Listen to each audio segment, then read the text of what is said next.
साथियों, ये आपदा वाले ये कहकर राजनीति में आए थे कि हम राजनीति बदल डालेंगे, लेकिन ये कट्टर बेईमान निकले। मैं आज वरिष्ठ महानुभाव श्रीमान अन्ना हजारे जी का बयान सुन रहा था। अन्ना हजारे जी काफी समय से इन आपदा वालों के कुकर्मों की पीड़ा झेल रहे थे। आज उन्हें भी उस पीड़ा से मुक्ति मिली होगी।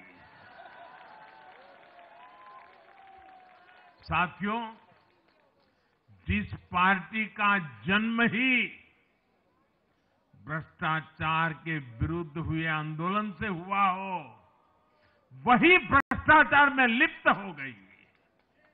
ये देश की ऐसी पार्टी बनी जिसके मुख्यमंत्री, मंत्री भ्रष्टाचार के आरोप में जेल गए, जो खुद को ईमानदारी का सर्टिफिकेट देते थे और दूसरों को बेईमानी का मेडल देते घूमते फिरते थे, वो खुद भ्रष्टाचारी निकले। ये दिल्ली के भरोसे के साथ बहुत बड़ा धोखा था। शराब घोटाले ने दिल्ली को बदनाम किया।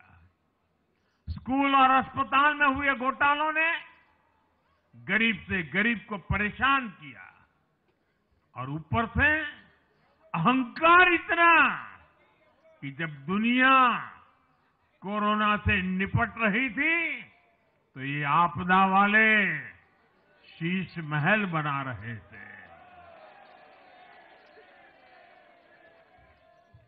इन आपदा वालों ने अपने हर घोटाले को छिपाने के लिए रोज नई नई साजिशें रची। लेकिन अब दिल्ली का जनादेश आ चुका है। मैं गारंटी दे रहा हूं, पहले विधानसभा सत्र में ही सीएजी की रिपोर्ट सदन में रखी जाएगी।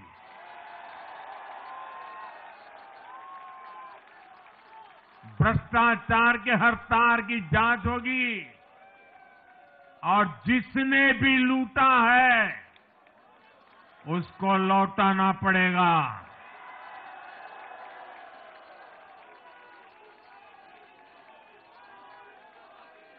ये भी मोदी की गारंटी है।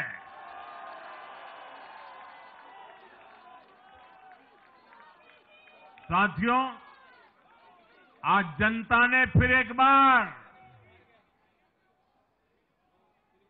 कांग्रेस को कड़ा संदेश दिया है। दिल्ली के चुनाव में कांग्रेस ने जीरो की डबल हैट्रिक लगाई है।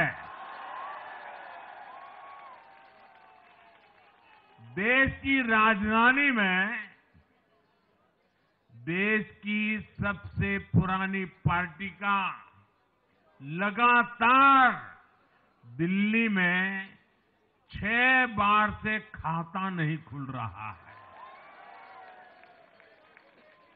और ये लोग खुद को पराजय का गोल्ड मेडल देते फिर रहे हैं। सच्चाई ये है कि कांग्रेस पर देश बिल्कुल भरोसा करने के लिए तैयार नहीं है। पिछली बार मैंने कहा था कि कांग्रेस एक परजीवी पार्टी बन चुकी है। ये खुद तो डूबती है, अपने साथियों को भी डुबोती है। साथियों, कांग्रेस एक के बाद एक अपने सहयोगियों को खत्म कर रही है और इनका तरीका भी बड़ा मजेदार है। आज की कांग्रेस अपने सहयोगियों की जो भाषा है, जो उनके एजेंडा है, उसी को चुराने में लगी हुई है। उनके मुद्दे चुराती है, फिर उनके वोट बैंक में सेंध मारती है।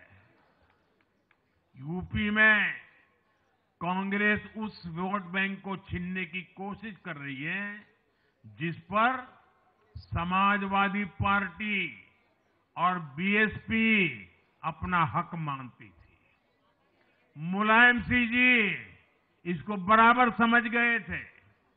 इसी तरह तमिलनाडु में कांग्रेस आज डीएमके की भाषा डबल जोर से बोलती है। उनको डीएमके के वोटर को लुभाना करके खुद की हैसियत बनानी है।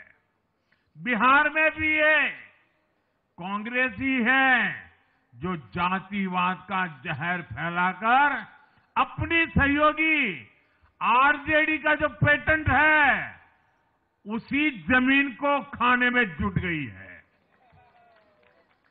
ठीक ऐसा ही हाल जम्मू कश्मीर, बंगाल में भी कांग्रेस ने अपने सहयोगियों का किया है।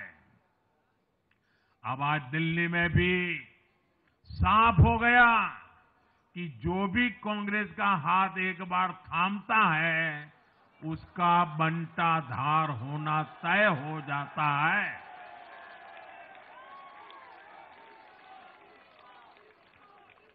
और जो राजनीति का अध्ययन करते हैं उनके लिए मैं आज एक काम छोड़ देता हूं।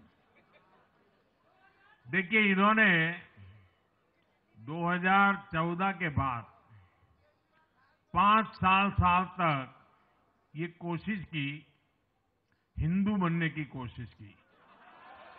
मंदिरों में जाना, मालाएं पहनना, पूजा करना, भांति भांति की कोशिश की। उनको लगा कि ये करेंगे तो बीजेपी की वोट बैंक में हम सेंध मार करके कुछ ले आएंगे, लेकिन उनकी दाल गली नहीं।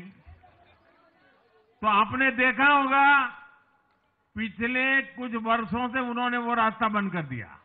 उन्होंने माना कि ये भाजपा का क्षेत्र है, उसमें पैर नहीं डाल सकते। अब जाए तो जाए कहा, तो ये राज्यों की जो अलग अलग पार्टियां अलग अलग अपने मुद्दों पर जो अपनी जान चला रही हैं, अब उनकी नजरें उन पर है। और